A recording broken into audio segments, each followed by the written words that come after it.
Baik, kita lanjut soal nomor 3, yang mana soal nomor 3 itu ialah pengantar ilmu hukum merupakan suatu mata kuliah gerbang untuk melihat hukum secara sederhana.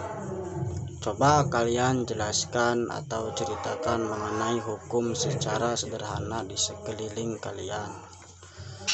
Baik, jika kita berbicara tentang masalah hukum di tempat kita masing-masing, sederhananya ialah kita gak usah jauh-jauh lah cari masalah atau cari-cari hukum, kita hanya perlu cari tahunya aja ya. Kalau menurut saya itu tamu yang berkunjung atau ya tamu yang berkunjung kan, setiap kita di tempat kampung-kampung itu suka ada bacaan atau tulisan yang mana tamu wajib lapor 1 kali 24 jam kepada RT setempat. Itu termasuk hukum juga, termasuk peraturan yang ada di setiap kampung tuh, atau di setiap di mana tempat tinggal masyarakat. Karena apa adanya itu kan baru sekarang juga, itu juga masuknya hukumnya masuk hukum orde baru.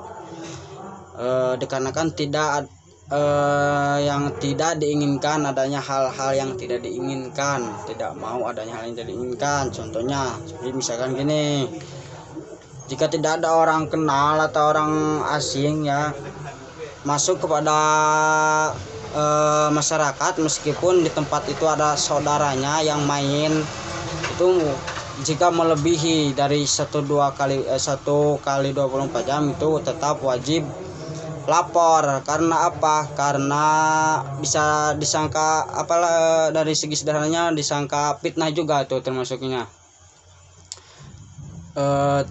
Karena pemikiran masyarakat itu berbeda-beda. Masyarakat termasuk juga dalam makhluk sosial yang mana mempunyai beberapa kepala, dan setiap isi kepala itu memiliki beberapa banyak otak.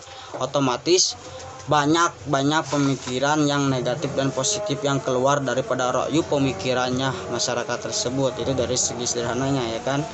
Jadi jika udah lapor, maka nanti biasanya suka ada surat, dikasih surat jika ada itu. Jadi jika ada yang mau gerebek ya, contohnya ada yang mau gerebek, kita tinggal nunjukin surat atau tanda tangan daripada Pak RT karena udah lapor, kita mempunyai izin untuk menginap di tempat tersebut. Itu juga hukum. Terus selanjutnya, warga baru dalam sebuah wilayah wajib lapor kepada ketua RT dan ketua RW. Sama jika kita ingin imigrasi, berpindah wilayah atau pindah daerah, pindah tempat, pindah kampung, asalkan jangan pindah hidup ya. Kalau tambah pindah hidup gak di dunia, nanti masuknya ke liang kubur, gak usah lapor kalau masuk situ. Kalau kita berpindah imigrasi, kita terutama harus wajib lapornya dulu kepada pejabat yang kecil ya, bawah RT RW, selanjutnya ke desa, mungkin ke atasnya lagi. Karena apa? Karena kita perlu didata, karena di setiap kampung itu memiliki data-data beberapa masyarakat yang tinggal di tempat tersebut. Jadi tidak bebas, tidak bersewenang-wenangnya dia yang tinggal mau kemana aja. Jadi tidak gitu di sini itu.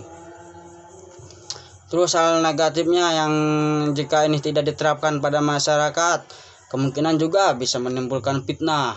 Seperti yang tadi kasus tamu tidak mau lapor 1 kali 24 jam jika menginap atau berkunjung kepada tempat saudara teman di tempat lainnya. Ini juga sama dalam segi sederhananya bisa jadi bahan berbincangan masyarakat lain, tetangga pasti akan berbicara mengenai adanya warga baru ya. Warga baru pasti ada segi perbincangan dalam masyarakat yang lama tinggal di situ. Jika kita udah daftar atau udah lapor kepada RT RW, RW dan RT pun juga akan memberitahu masyarakat lain bahwa di tempatnya itu ada kedatangan warga baru yang namanya berasal dari ini gitu. Jadi tidak ada apa-apa, karena jika memang masyarakat itu, coba kalau masyarakatnya itu sini ada warga baru, malamnya langsung dibantai, maling, dipaling rumahnya, dibobol kan. Jadi ke situ pemikirannya masyarakat tuh. Kemungkinan bisa juga takut, bisa juga masyarakat itu dianggap teroris karena tidak dikenal, tiba-tiba saja langsung ada di tempatnya mereka gitu. Itu soal daripada itu jawaban daripada nomor 3.